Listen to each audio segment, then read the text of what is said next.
السلام عليكم ورحمة الله وبركاته. ازيكم عاملين ايه؟ يا رب تكونوا كويسين. معاكم انا دينا من قناة كيدز كورنر وفيديو جديد. إيه كان عندي مجموعة اوردرات كده. حسيت ان هي تشكيلة مختلفة فقلت اعرضها عليكم، يمكن حد يستفيد من فكرة، من شكل، من طريقة حاجة.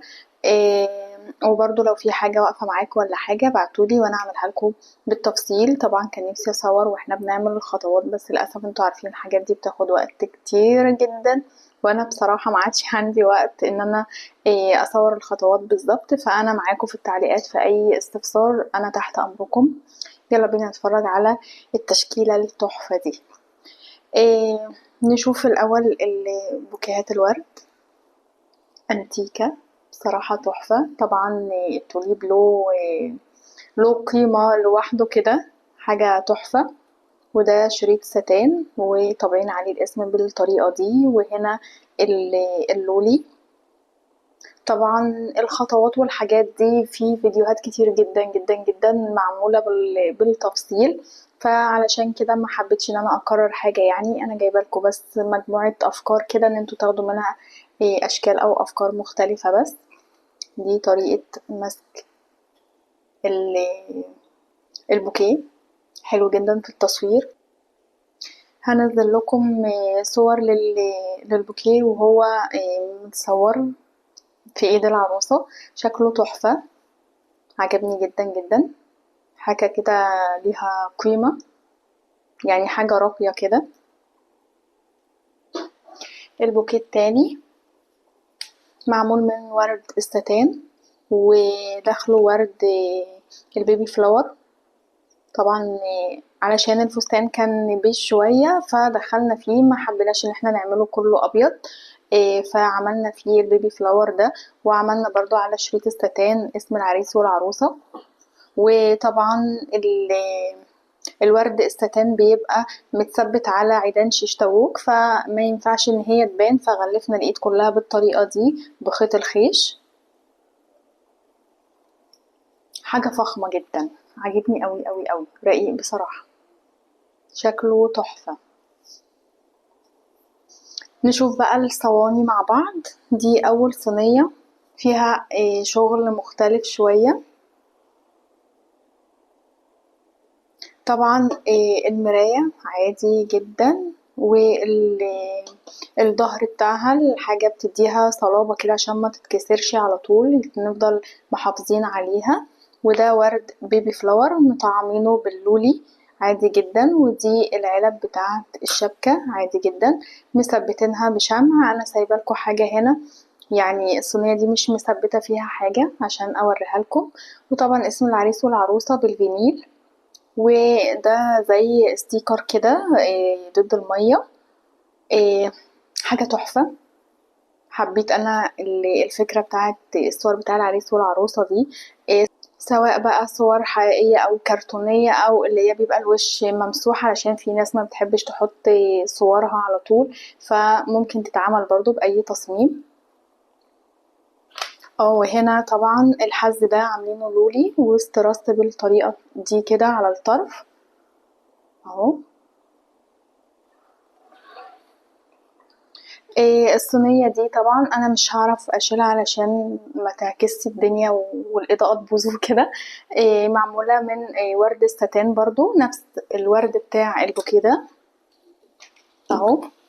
ومدخلين فيها برضو البيبي فلار عشان يبقى ماتشنج مع بعض. وطبعا هنكتب هنا اسم العريس والعروسة والتفاصيل. وهقول لكم كمان انا هصورها لكم بعد ما احط الفينيل عليها. وطبعا هنثبت العلب بتاعة الشبكة هنا بالشمع عادي جدا. نشوفه مع بعض كده، هعمل معاكم خطوة بسيطة يعني اهو.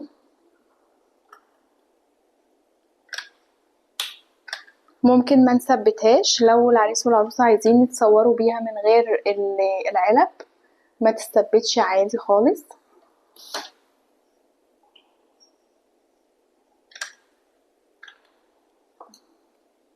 انا بلزقها بالشمع علشان لو عايزين نشيلها بعد كده مفيش اي مشكلة.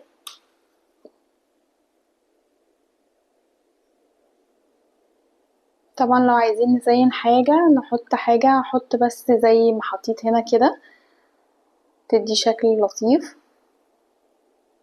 بثبتها من على الزاوية وبحطها كده، والتانية نفس الطريقة تدي ايحاء ان هو زي الفراشة يعني مثلا. وهنعمل التانية برضو بنفس الطريقة كده.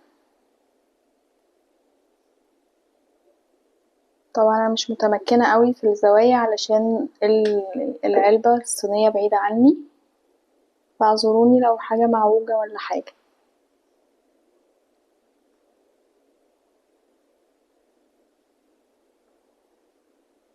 هنظبط التفاصيل بعدين. إيه، وده شكل اهو، ده تاني شكل من الصواني. نشوف الشكل ده. دي حاجة رقيقة قوي قوي قوي، عبارة عن الحز اللولي ده من غير حتى الاستراس زي دي، وشغل الورد العادي خالص. وهنعمل هنا بقى هتبقى معتمدة كتير على الفينيل. انا هلزق معاكم الفينيل بتاعها ثواني وارجع لكم تاني. اهو ده الفينيل، ادي الجملة والاسماء والتاريخ وكل التفاصيل هلزقها معاكم.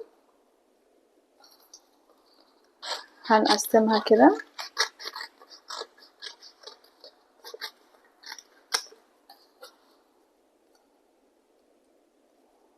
وعاملة حرفين متداخلين كده باسم العريس والعروسة.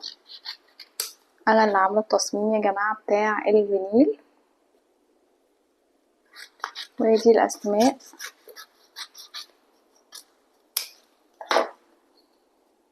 ودي الجملة والتاريخ تحت. يلا بينا نلزق الحاجات دي مع بعض، علشان في ناس بتاخد مني الفينيل وما بتبقاش عارفة إيه تعمله ازاي. ممكن نسند على ايه هنا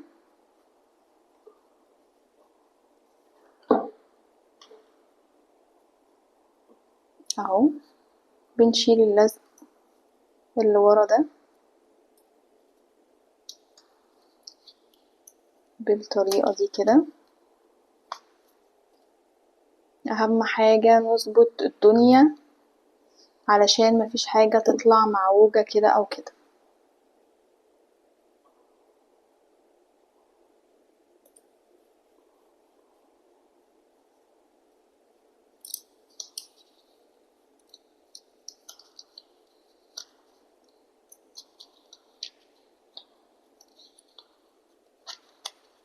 نشيل الورق بميل كده علشان الفينيل يسيب الورقة البيضة دي ويمسك في الورقة الشفافة. هنعمل كله بنفس الطريقة دي كده وهلزقهم وارجع لكم تاني نشيل بقى الشفاف ده مع بعض. وبكده نكون لزقنا الفينيل كله بالطريقة دي اهو. هنبدأ بقى نشيل الستيكر اللي عليه ده، بس نثبت الاول كده اهم حاجة، وبعدين نشيل بقى بالراحة. ما نشيلش واحنا رافعين ايدينا فوق كده، لا بنشيلها كده. شايفين اهو. لو في حاجة اي لزقت نرجعها تاني ونضغط عليها ونشيل بميل كده.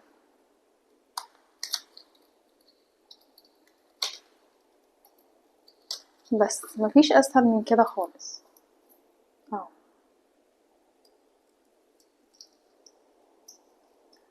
حتى التفاصيل الصغيرة بتستنى معانا.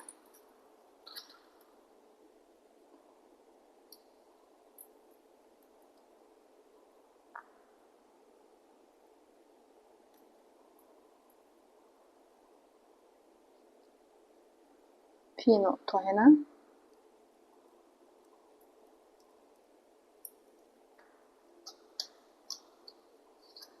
سواء بقى بنلزق على مراية، على اكليريك، على الحيطة، على عربية، على اي حاجة بنعملها بنفس الطريقة دي.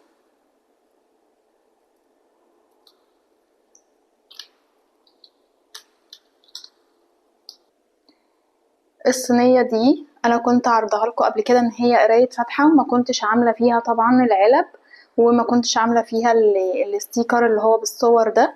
وكنت كاتبة عليها برضو اسماء العريس والعروسة بس كانت عربي، وجملة كده عن قراية الفاتحة وحاجات من دي.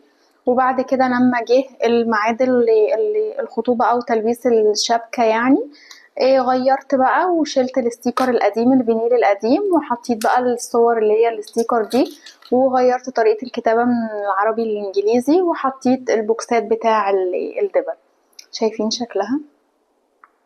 والله العظيم إنها آخر رقة وشياكة، تحفة تحفة تحفة.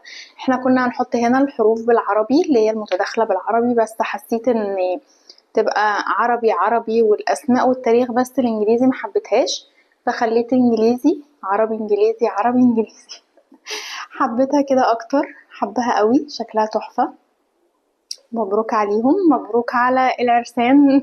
اصحاب الاوردرات دي كلها ما شاء الله، ربنا يبارك لهم يا رب ويكمل فرحتهم وفرحتكم على الف خير.